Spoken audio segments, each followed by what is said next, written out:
aliwaajia, na niseme Yesu atawajia wale watu wake walio tayari, kwa sababu historia, lakini tunatazamia halisia.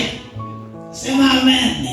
Ile ilikuwa historia. Sasa huwezi kutoa historia ya mtu aliye hai, kwa sababu historia inawahusu marehemu, lakini tunaongea habari za ujio wake Yesu Kristo.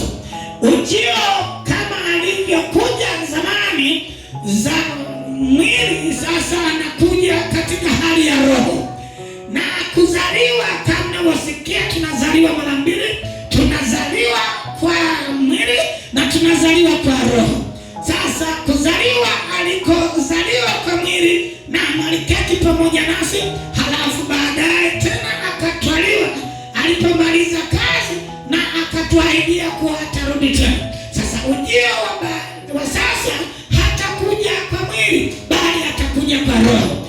Maandalizi ya kila mwenye mwili ni lazima sasa ajiandae kwa roho. Sema amen. Ujio wake Yesu Kristo utategemea watu wamejiandaeje. Hii bahati mbaya kwamba ujio wake hautamsubiri mtu ajiandae. Yeye kuja lazima aje, kwa sababu kuja kwa Masia ni kama kuzaliwa kwa mtoto miezi 9. Miezi 9 ikishawadia ni lazima mtoto azaliwe. Kwa hiyo kuja kwake ni lazima, sababu ipo kwenye kanuni. Sema haleluya. Ninashangaa mwanadamu anasahau upesi. Nilikuwa nafuatilia historia ya mwanadamu, amekuwa msahaulifu. Halafu alikuwa ni mtu anayeingiliwa sana, mtu anayepoteza mwelekeo upesi. Amekuwa akipoteza mwelekeo upesi sana. Nikawa natathmini ni nini hicho. Nikagundua kwa sababu aishi pamoja na adui, na adui kazi yake yeye kudanganya mwanadamu ili apoteze mazuri ambayo amewekewa mbele yake. Kama si mtu wa kureview, ni mtu wa kuwa na muhtasari, uwe mtu wa marejeo, uwe mtu wa kumbukumbu, unaweza ukashangaa umepoteza kitu kilichochema kwa kitu kibovu kabisa ambacho hakina hata faida. Danganyifu ya nafsi ya mwanadamu, ukiwepo mwili, ikiwepo pia shetani. Lakini shetani anajua na umeumbwa katika ukamilifu ule ule kama alivyoumbwa na mwenyewe. Kwa hiyo kushindana nani ashindwe, hiyo itategemea sasa wewe unaamuaje, amua kushindwa au kushinda. Ni Bwana Yesu akasema ya kwamba nipeni moyo kwa kuwa mimi nimeushinda ulimwengu, ninyi sharti mshinde. Haleluya. Nilifuatilia kutoka Adam nikaja nikaangalia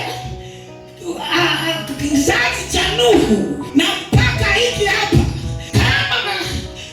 Kama kizazi hiki sisi hatutakaa kana kwamba ni watu wenye ufahamu wa kurejea kila saa kupata kitu kinachoitwa kumbukumbu ya maagano, niwaambieni kuna watu tutawaacha hapa.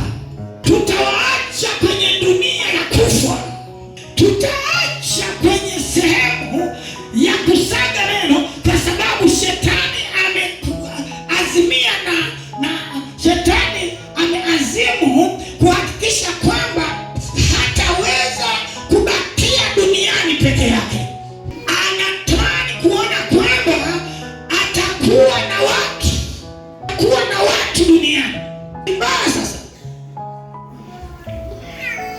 Mbaya sasa shetani ni kiumbe kama tulivyo sisi, na bahati mbaya sasa kawa tu amefanya kitu ambacho kilimfanya Mungu kwamba shetani hataingia mbinguni, sababu alikuwa amepewa mambo mema mazuri, akajaribiwa, bado moyo wake ukawa mbovu na akashindwa kuendesha, akawa muasi, basi mpaka anachukia Mungu. Mungu ni mvumilivu, Mungu yeye ni wa huruma.